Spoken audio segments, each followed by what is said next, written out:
Welcome to the deep dive. Yeah. Today we're jumping straight into a really specific case study. This online store called Libra Bags or libcases.com. Mm-hmm. And the goal here isn't just, to trash one site.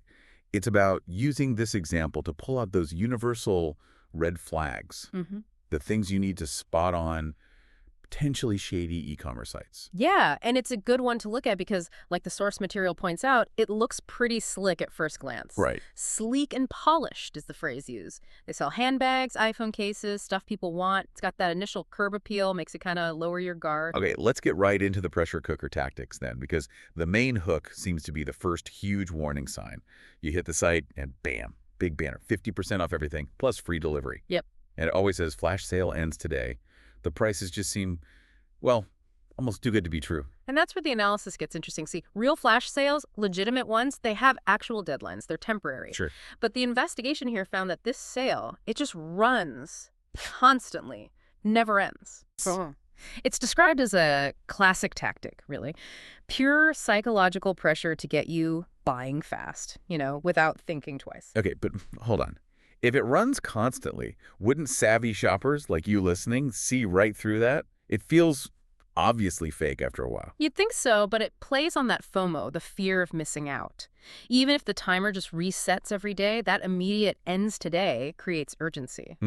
And once you feel that pressure, you're less likely to stop and think critically, less likely to dig into, well, who is this company anyway? Right, that makes sense.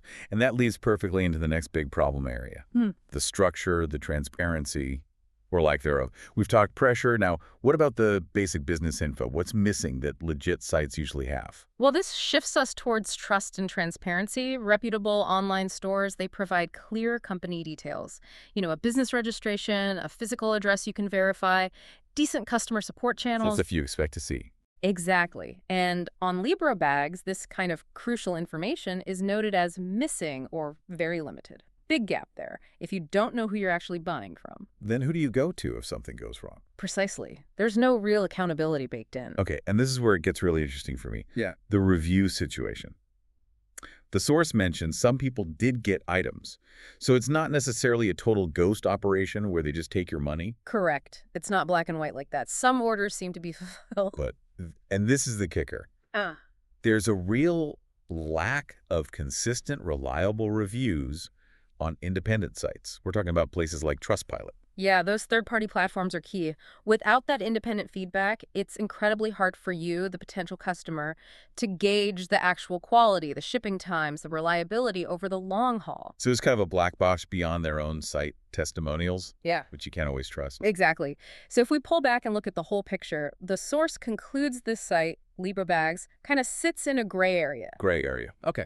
It's not definitively labeled a 100% scam, maybe because some products do arrive, but you've got this combination.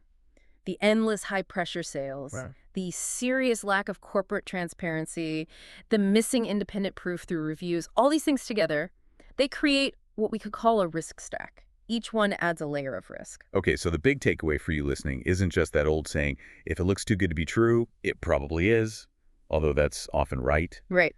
It seemed the more nuanced point is how these warning signs stack up. Like, one thing might be okay, maybe a constant sale or slightly hidden contact info.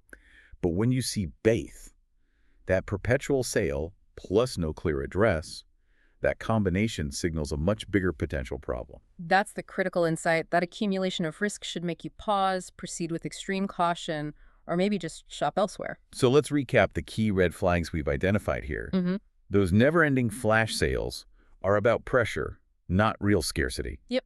And a lack of clear, verifiable company information, who they are, where they are, that's a major trust deficit. So here's something to think about. Now that you know these signals, the constant countdowns, the missing details, just consider how many maybe popular discount sites are you using that might be playing these same games? And maybe ask yourself, before you click buy next time, what's one simple, verifiable step you could take, just one, to check their trustworthiness beyond what the site itself tells you? Something to mull over?